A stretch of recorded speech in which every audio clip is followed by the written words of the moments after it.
Hello, and welcome to this Zoom video presentation today. My name is Philip Nicholson, as some of you must know from having signed up for this and seen the advance notices.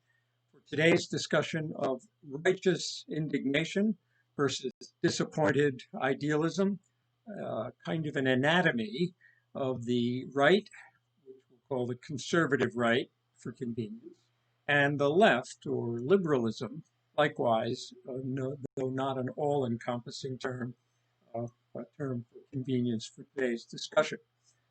Those of you who know me know that I'm a retired professor of history, political science, and geography from mainly a career at Nassau Community College, having taught courses at Adelphi, at Hofstra, and at other places as a member of their adjunct faculties, author of a couple of books, finally coming into my final years as a distinguished State University of New York professor.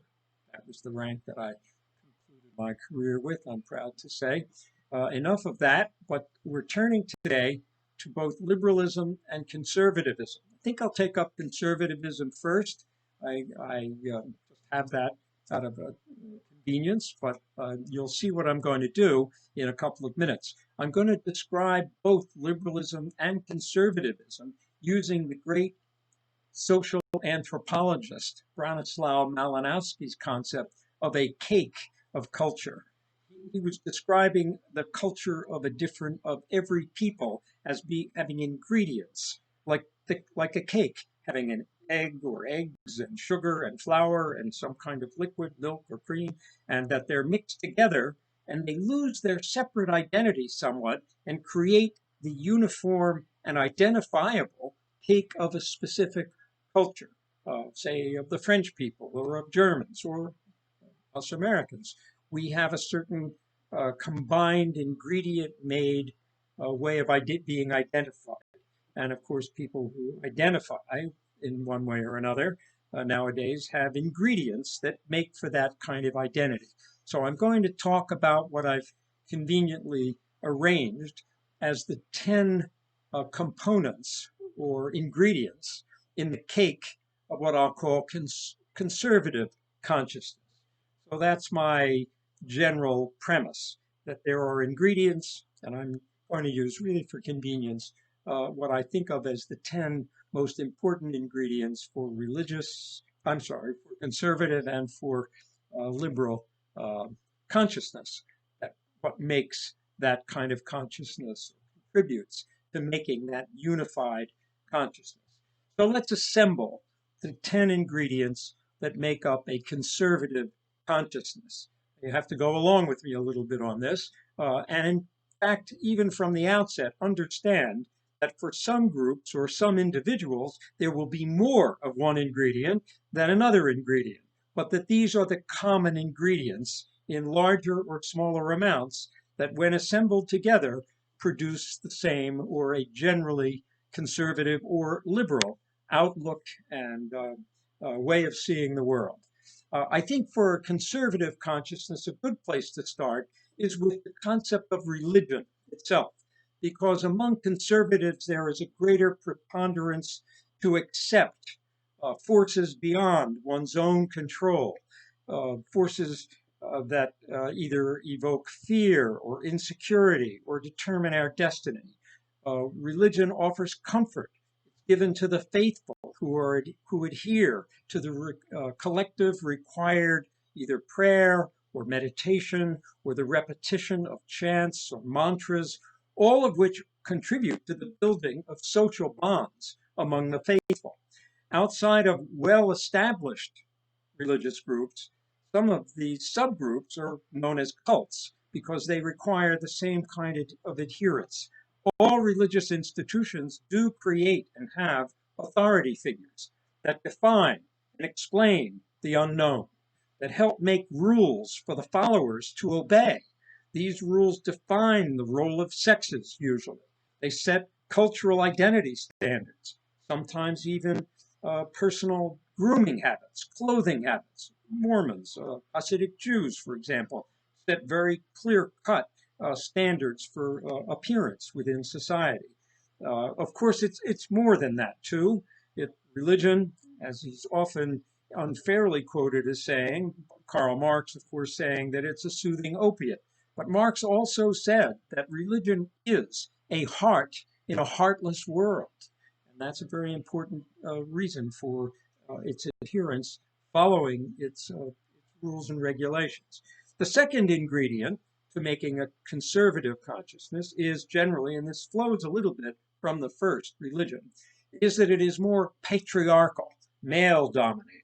It also evokes a desire to be, or an expression of patriotism, that is a kind of loyalty to the fatherland, as it's been called, or as Washington was, the father of his country.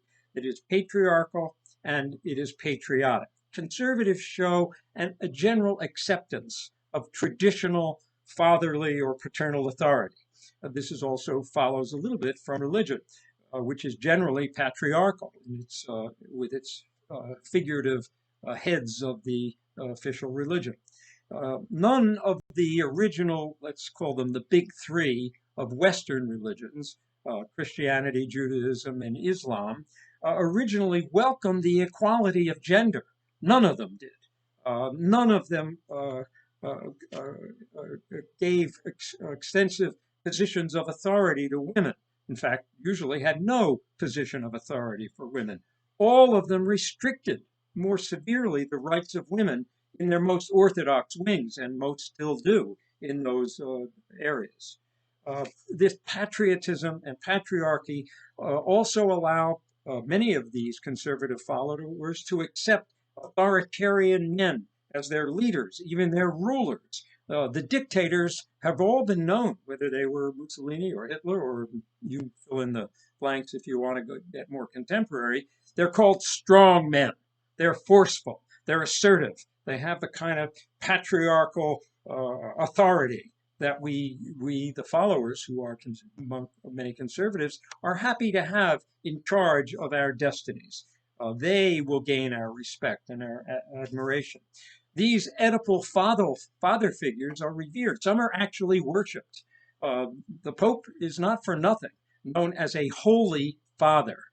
The nation itself, we call the fatherland, or some people call it the fatherland. I know in Germany it was Vaterland. The nation and religious affiliation both serve as an expanded or enlarged family writ large. The nation, fatherland, the church, mother church, or father church. The nation and this religious affiliation also accepts a certain, and it requires a certain obedience and a certain loyalty. These are high among its highest virtues, and these are also conservative habits. Submission to this authority relieves the burden of personal responsibility and a certain amount of relief from existential uncertainty. Who am I? What can I hope? How can I live? This obedience displaces that. We also find within the conservative broad, among its ingredients, an assumption of racial distinction, or what is generally known as racism. Among conservatives, there is a greater tendency to assume biologically determined behaviors, especially of subordinated groups, when subordination may bring opportunity for the expropriation, taking away of property, labor, or even makes a kind of blood bond with national identity. We Germans, whatever we are, we have a certain superior or claim on a historic destiny that's different from those who are outsiders or subordinated to us. Racism actually creates a kind of artificial blood-bonded aristocracy, even across class lines. We see that if we're all, what are the white supremacists, then white people are bonded as a kind of family or holy group. And of course, that's not unknown among many conservatives. Those who are subordinated, even those who are under the heel of the dominant group in a racial atmosphere, get some, the ones at the bottom get a little bit of relief from their own alienation. They can find that their destiny or their fate is predetermined, that nothing can be done about it, you might as well submit or go along with it. Or you've heard the phrase, unfortunately, more recently, it is what it is, so accept it. It's another one of conservatism's often used mantras. It is what it is. Things are what they are. Get used to it. Racism is closely related also to patriarchy and patriotism. It creates an artificial family, an artificial class loyalty based on imagined physical determinism. And we all know the little bit of history. The white Southern, non-slave owning, poor whites went off to war to protect their own upper classes' dependence on the wealth they made from slavery. These poor whites who fought in the Civil War and fought bravely, gave up their lives. They probably man for man, some historians have noted, were better soldiers than the Yankees who did not have the same kind of class, racial, and identifying bond with the men who led them to war. They only shared, the Southerners shared an imagined blood tie and a patriotic loyalty. That continues, unfortunately, I would say, for the well-being and stability of the nation to still be a continuing factor today. The fourth ingredient that I think we can find in the cake of conservative culture is something generally called xenophobia. That's a fear, or also expressed as a hostility to strangers, especially ethnic strangers, foreigners, non-believers who don't follow the same either religious or creed or code. It creates this xenophobia. Hostility toward the outsider creates a dependence on existing protective authorities. Build a wall is a xenophobic expression of concern, fear, danger coming from others. Obviously, a sensible immigration policy is certainly desirable, and the United States has had on again, off again, histories of better and less better meaning, I guess, less discriminatory or less restrictive and more discriminatory immigration policies throughout its entire history. Our immigration policy is filled with the shifting from one side, more conservative, more xenophobic, I would say, toward more liberal, more optimistic about the contribution that an immigration policy might make to the well-being of the nation. That's one of the things that differentiate them. But xenophobia is much more characteristic among the conservative, on the conservative side. The other, the outsider, is always regarded as a threat. And I think that fear is a bigger part of the cake of culture, of conservative culture, whereas desire, hope for something in the future, is on the other side, which we'll get to in just a few minutes. The fifth ingredient in this cake of culture that we're discussing among conservatives is what, and this is a little bit more difficult to describe, but I think it's a commonplace and deserves part of my list of 10, is what Soren Kierkegaard, 20th century philosopher, called existential dread, fear, an undifferentiated fear. Fear has to have some relief. Conservatives look to the comforting past. They call on nostalgia as our selective memory of the comforting past always evokes better memories. When we think of the way things once were, we tend to think they were better because psychologists at least tell us that we edit out the very troubling things of our past, our childhood, our insecurities, our terrible events. And we tend to, when we think back in evoking the things that come up to us are often things that comfort us or make us feel better. That's why we often, I think all of us have a tendency to a little bit of this because it's part of our psychology, to think of the past as a comforting kind of thing. And so conservatives generally don't look into the uncertain, existentially unclear future, but they look more toward a comfort found in the nostalgia of a comforting past. The realization of our mortality, the inevitability of death, I think that is one of the foundations, as many psychologists tell us, philosophers tell us. It's the foundation of human anguish. And many of us turn to seek some respite in imagined alternative remedies as in, here's an imagined alternative remedy, as in a religion, where we can seek illusory and maybe temporary relief from this ennui, this existential fear, in egotism, bolstering artificially our sense of who we are, or materialism, or we create some surrogate heroes, people we can place our own destiny within their lives as surrogate heroes for us to live through. Or we can displace some of our emotional identification onto objects or abstractions. That's fifth. And I think that's a part of conservative identity as well. That is, desire to displace this existential recognition of our own eventual mortality through other things that will give us some, I think, illusory comfort for the most part.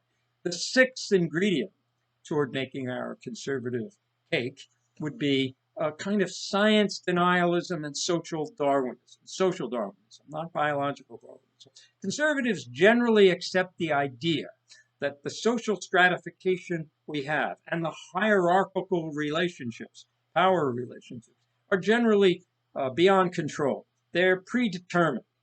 They're part of the natural world. And that, of course, includes such things as racism, scientifically, we know that race is no longer any kind of accurate predictor of human behaviors whatsoever.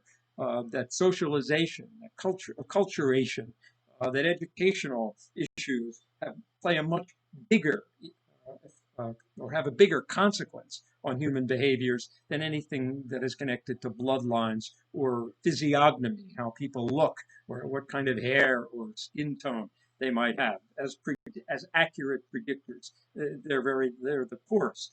But among conservatives, there's a general acceptance that social reality is as it is, that injustices they're all due to the inherent nature of human beings. The view is often, of course, sold by those who are on top of the social system, those who stand to gain or own or control the means of society and promote that. This is the way things are. No one can make any change about it, especially since I'm on top of it. You can understand the reasons, for example, Andrew Carnegie, the great steel baron, one of the wealthiest men in the world in the 1890s, embraced the social Darwinian ideas of Herbert Spencer and invited him over here from England and touted him around that the rich were rich because they deserved it. They had earned it. Their work and their imagination, their creativity put them up on top. And we still have a big streak of that within our society, despite the fact that many great scientists, many great geniuses, many great poets, artists, writers never make any money, never seek power. They seek to fulfill a kind of creative, intellectual, or artistic destiny. And it's not a question of power. But Carnegie and well-to-do people like to embrace the idea that the hierarchy we have is natural, that they have moved into it with the kind of Darwinian certainty of evolution, survival of the fittest, and the people at the top are there because they are the most fit. The rich are rich because they're more fit than the poor. That's it. The latter, the poor, are what they are because they're less fit, right? That's another ingredient in the making of the conservative cake. And of course, that goes a little bit further as we express it. The phrase, now is forever. The way things are the way they are. And we can just refine them a little bit, but we have to get over what Margaret Thatcher, the British Prime Minister, called Tina. What does that mean? There is no alternative.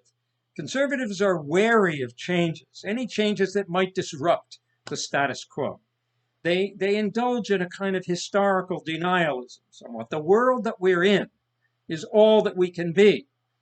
Okay? Nothing can be done about anything. One must accept one's fate. Thatcher, of course, popularized the idea even before Ronald Reagan finally brought it here. That view means that when we struggle for something new, feminism, abolition of slavery, we shouldn't be we're disrupting the natural order of things.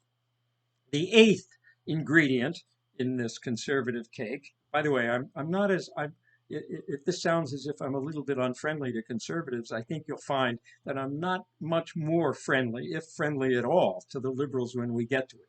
But in my eighth ingredient is that chance, just luck, determines as much our destiny as anything else. A kind of lottery or casino life, celebrity life, a sports identification. Most conservatives truly believe that everyone really does have a chance. With a little bit of hard work, a little bit of pluck, and a little bit, and maybe a lot of luck, we can all change our destiny. All it takes is that kind of hard work and a little bit of maybe good fortune, and we can all advance. This is an expression as well of the social Darwinism that I mentioned a couple of minutes ago, that life is really biologically determined. Our fate is not in our own hands. It makes such things as gambling popular among people because luck does play a part in life. And if you could somehow hit the lottery, a dollar in a dream, and your life could change. And reverence for celebrities, which I've mentioned, also fills the gap of what I mentioned earlier called existential dread by creating a kind of secular, worldly, familial bonding, almost religious in some cases, or patriotic bonding. It's not a coincidence that there is the Star-Spangled Banner before great sporting events. There is a connection. Even tribal clothing that people will wear in the sports uniforms or fashions of the revered celebrities shows us the same kind of thing. Conservatives also are a bit more willing to accept knowledge, the way things are, from what I would call internet and infotainment or mass media. You know, the popular music of the Great Depression was dozens of songs like "Forget Your Troubles," "Come On, Get Happy," or "Stay on the Sunny Side of the Street." Somehow we take this media on and we accept the way things are. There's generally more conservative an outlook than the liberals have. Or we can be synthetically and harmlessly sad, amused, outraged, thrilled, aroused by transferring our own destiny to the media and infotainment world that will also offer a kind of comforting escape from the reality that we have to face. A distracting and a satisfying substitute for the real thing can be provided, and it's also provided for a profit, and there is social control associated with it. It's another way, as I said, of filling in this Kierkegaardian void. And 10, this is the 10th and final ingredient in this description of the cake of conservative culture, are liberalism's liabilities. They're a built-in asset for conservatives. Liberals often create circumstances that warrant the criticism that conservatives heap upon them. Obamacare was a flawed and partial and incomplete attempt at remedying an inequitable and relatively poorly handled National Health Service system. It was a step in a direction. The liberals would defend that step. Conservatives had good reason to be critical of many, and still are critical, and would like to destroy it or take it away. Whether they have a plan or there is a plan or an alternative, nonetheless, getting rid of this Obamacare does have some reasons behind it. Obamacare is a flawed attempt at dealing with really what is a national health situation that is unlike almost any found in the modern world, where there are unified national health care systems, not medical treatment systems for illness and disease at a profit, but health care systems. It's one of the reasons why the rest of the world dealt better, or is dealing better, with the COVID-19 crisis in the United States than the United States is, because of the absence of a unitary and systematically integrated healthcare system with private and public and whatever, state and local. But our system is so fragmented and so filled with inherent areas that are worthy of criticism, such as Obamacare. That's one of the liberal areas, but there are plenty of others. Affirmative action, to me, is one of those government programs which which brought maybe some gains to some segments of the society that had suffered discrimination. Certainly women and people of color suffered discrimination, and that needed to be dealt with. But when the government intervenes to bring a benefit to one group and takes away the possibility of a benefit from someone else, it is a built-in red meat for conservative criticism that I believe is not undeserved. It warrants some criticism. Government should exist to protect all under the authority of a government, and to provide improvements, if possible, to all without taking something away from one other group, or even creating the impression that they're taking something away and giving to someone else. So this is another, I would argue, and I won't go into the fuller arguments because I have had plenty of them with my feminist and my other friends within, say, on the left, who defend many of these things. But I think often this kind of a liberal solution, Obamacare, affirmative action. I also think that school busing was not the way for the federal government to improve the educational opportunity for the American people. A federal program like the National Highway Building Program, or the space program itself, or even the Eisenhower era attempts to upgrade science and math education in the whole United States, did improve the educational system, and it didn't take anything away or impose any restrictive inconveniences on the public at the time that they were introduced. And that national education program of the Eisenhower era did bring the United States to a higher standard than it enjoyed before. But school busing didn't do that at all. It simply moved children around in an awkward, and I believe conservatives gained some argument against it. Generally, welfare does some of the same sorts of things. I think the abortion rights fight has been a kind of albatross, unfortunately, around the neck of the feminist and women's rights movement. Abortion should be eliminated. Well, then where is the medical technology, the scientific technology, the universal availability of birth control, and good hygiene and good education about children's bodies so that they don't need to take this last worst step about avoiding or getting over an unwanted pregnancy? We don't have to have abortion if we don't have any unwanted pregnancies. We should be getting rid of unwanted pregnancies, not curbing, I would argue, or liberals should be arguing, and not me, the question. But I think that's a liability of liberalism that conservatives have, I think, openly embraced. That's wrong, and we should get rid of it.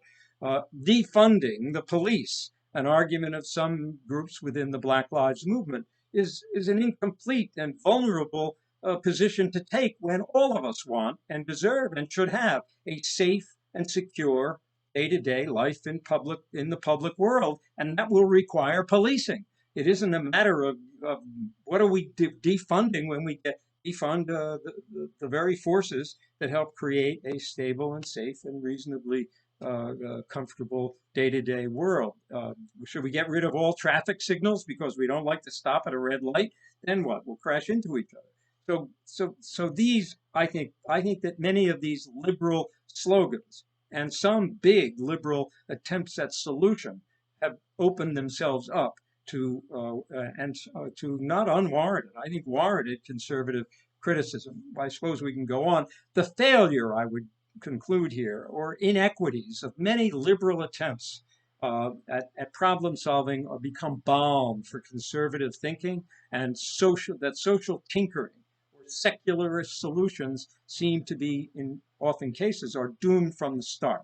Hence, I think the strong dislike among many conservatives of liberals in general, that somehow liberal solutions are expressions of weakness or ineptitude, and should all be completely put aside. Conservatives fear, it must be noted, displacement or the loss of a certain sense of status or gains that they believe they have won or earned or have. White Christian conservatives fear displacement by immigrants from Mexico, by Jews, by blacks, by any immigrants from the Middle East, Muslims, or the Chinese. These are outsiders who might displace or take away what are felt by many conservatives to be things that they have rightfully earned or gained. And if liberals are allowed, they will have their way. So this is a quick summary, maybe not that quick, but these are the exact amounts of all of these things to make a good conservative or reactionary persona, according to vary too, where you live. In the South, certain things are more emphasized. Perhaps the issue of race counts more than it does, say, in the West or in the North among conservatives. But it makes a good, it depends on region, age, educational attainment, social class, and I would argue ethnicity itself. Combining the above ingredients results in what Theodore Adorno and others once called the authoritarian personality. If you look for one book on this topic, get that one. It was written after World War II by a group of social scientists who were pursuing this. The Authoritarian Personality by Theodore Adorno, Adorno, and that will give you an idea, a further idea more of what I'm talking about. Now let's shift over for a few minutes to the hypothesis, the same hypothesis, the cake of what we'll call liberal consciousness. First of all, I think desire comes to mind among liberals. They want to be seen as intelligent people. They want to be seen as well-versed in knowledgeable things like science. They want to be seen, they desire to be forward-looking. They desire to be acknowledged as logical, unmoved by unproven assumptions. It's appealing to the young for that reason, liberalism. More appealing. I think it was Churchill who said, if you're not a liberal when you're young, you don't have any brains. And if you're not a conservative when you're old, no, I'm sorry, it's the other way around. If you're not a liberal when you're young, you don't have a good heart. You don't have any real heart. And if you're still a liberal when you're old, you don't have any brains, because when you're older, you should be more conservative because you're more grounded. That was a kind of Churchillian notion. I'm not sure it has a whole lot of meaning, but it's a casual way of acknowledging that liberalism does have an appeal among the very young. Sexuality, for example, is less repressed among liberals. Feelings in general are valued. Musical and sensual enjoyment of food, of wine, and exciting feelings are more valued. Empathy and compassion are valued emotional expressions of feelings. Liberals also believe that progress is possible. Liberalism generally accepts the dominant social and political foundations, but desires only improvements to help function better for more segments of the society. Liberals often appear well-adjusted even in difficult times, and they wish to secure those well-adjusted, confident sentiments for others without disrupting their own well-being. Institutions can be, they think, refined, made more efficient, serve greater constituencies. Liberals, for the most part, have made some gains or enjoyed some advances or believe they will within the institutional structure that is their mainstream, especially if it is properly kept in good repair and well maintained. They will follow Dr. Fauci, Dr. Birx's advice, even if it's the inconvenience of wearing a mask, even if they haven't gotten their first novel published or made their first $1 billion or even, I guess, $1 million yet. They do not favor revolutionary alternatives or solutions, despite what some of their critics might say. They are within the framework of institutional life. For liberals, this is my third point on liberalism. The third ingredient in the liberal cake is they focus almost always on the single great issue of their time. Liberal energy is typically focused on a primary, or as I say, single issue that needs correction or sorting out. The abolition of slavery would make America great. Liberals helped lead that fight. White liberals, blacks were already in a state of rebellion, running away, and of course very active in the abolitionist fight. But among the citizenry that had political authority, it was the liberals who took up the abolitionist cause. Once that would be taken care of, then we can turn to certain other things like women's rights. They would put that aside for now. Feminism itself became to be a focal point for many liberals, men and women, especially women. Gay rights came to be a dominant liberal fight until it too was displaced by other things. Peace now, the anti-war movements of one kind or another, or disarmament came to be for a time a great single liberal issue. The same thing can be said about environmentalism or the ending of child labor and so on. Right now, I think liberalism seems to be captured by the Black Lives movement for obvious and perhaps one would say pretty clear-cut reasons. Then, when that is solved, they can move on to the next big thing. There's little condemnation or historical depth of discontent to any kind of systemic kind of problem. The fourth ingredient I would call idealism. Liberals believe that the realization of key thoughts or concepts will improve the human condition. Ideals. Thomas Jefferson on democracy. All men are created equal. That's an ideal expression. Lincoln's Gettysburg Address, founded on the principle of the government by the people, of the people, by the people, and for the people, shall not perish from the earth. These are ideals. Woodrow Wilson's 14 points and League of Nations. These are expressions of ideals. Franklin Delano Roosevelt, forgive me, 4 freedoms, and a United Nations were his ideal expressions of what might make a better future. Lyndon Baines Johnson, as president, presented an ideal, a great society, he called it. And I guess today's slogan for the Liberal Democrats, or the Democrats, I'm not sure they're even that full. Well, okay, the Democrats, build back better, a slogan, an ideal. Liberals look to make the future better if they can, not to the past for inspiration, in contrast to conservatives who would look to the past. Liberalism, 5th of 10, is anti-authoritarian. Liberals are distrustful of unearned power, unearned privilege. They rail at Trump's getting away with things, his getting away with taxes or using his position for his own personal benefit. The violation clearly here of the emoluments clause, getting rich on his position. They don't like unearned privileges like that. Of course, liberalism is famous for its disestablishment of royal authority. They overthrew the king in France. That was a liberal movement toward liberal revolution. Or clerical power, or aristocratic power, power by birth. It desires the assertion of individual autonomy, independence. It favors the ideal of meritocracy, a level playing field. Liberty is one of its favored words, that is, rights under the law, that it cannot be casually abridged, taken away. They don't like intrusions into freedom of speech, freedom of religion, freedom of association. They favor the Bill of Rights and fight those cases. The American Civil Liberties Union is a liberal expression of that sentiment. The liberals favor free trade, in contrast to monopolistic grants, protective tariffs, privileged charters. These are among some of the hallmarks in the 19th and 20th century of liberal goals. 6, the origins. Liberalism's origins are solidly middle class, or are found among the well-educated who may have had their origins elsewhere, in the working class or among the poor, but have now achieved a voice, an educational expression of desire, and they are critical of the barriers that have stood in the way.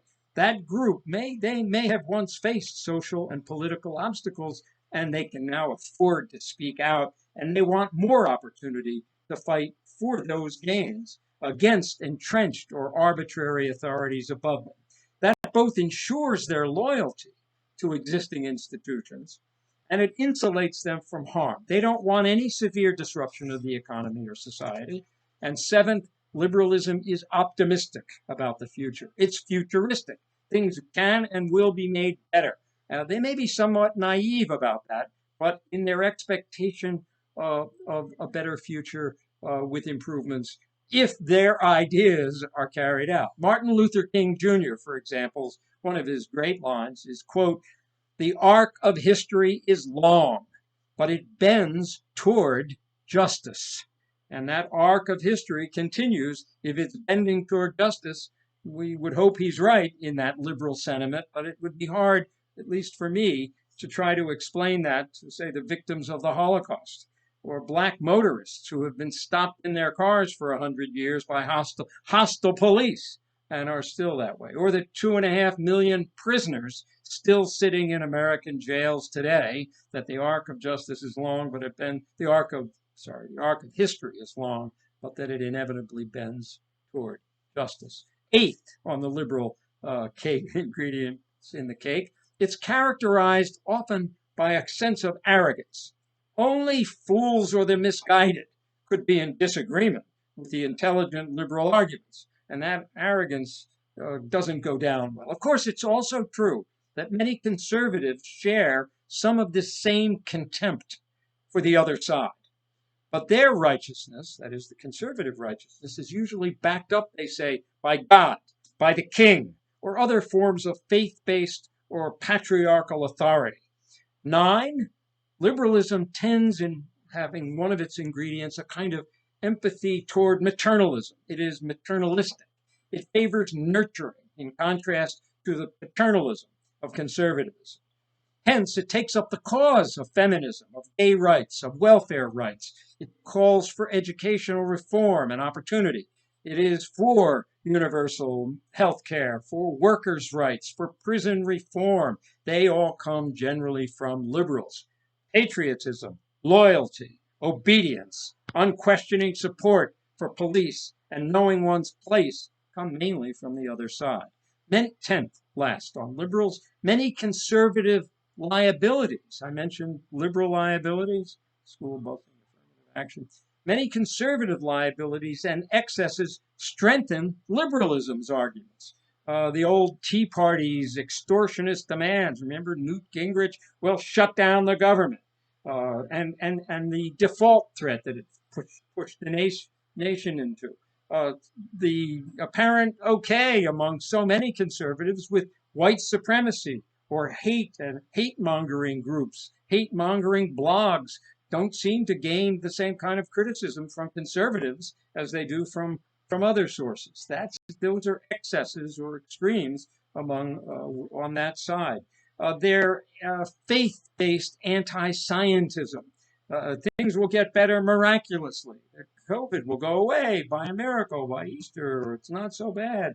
The acceptance of anti-Semitic mythology, of racist mythology, and misogyny, that women somehow are less worthy, less capable, less competent, have to be a little more obsequious around the authority of men. Those are liabilities, I think, among conservatives. For those without health insurance, many of Trump's loyal supporters in his crowds were chanting together, "Let them die."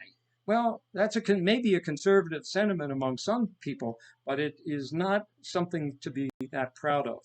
And that's one of these excesses, or it can be a liability among some conservatives. Trump's bullying, his name-calling smears of his critics, his embrace of tyrants like Putin or Kim Jong-un or Mohammed bin Salman. They're his pals. That's an excess that conservatives have to see as a burden for them to carry, not their best argument on his defense, or I have Erdogan in my notes as well. They provide fodder to liberal critics, but don't resonate with his diehard conservatives, no, and his reactionary base. The separation and caging of children falls into this same category. So my conclusion here, no one is, or no one should be, completely comfortable wearing any label, especially if it's a definition, and a closed definition of one's identity. Most of us are not all of one thing in our personality, our tastes, our habits, or even our political sentiments. Many highly devoted religious Christians, religious Jews, religious Muslims have many liberal values along with their adherence to their faiths. And they support gay rights, and they support women's rights and civil rights. So it's not we shouldn't be that blocked into these terms. Similarly, there are many highly educated people, including scientists and scholars, who think of themselves as conservatives on many issues, while they may be liberal on others. From my presentation, you can see that I've expressed both at least some critical commentary on both sides, that both offer their adherents some valuable support and some valuable comfort as they engage the issues and the circumstances that are part of the world that we're all in.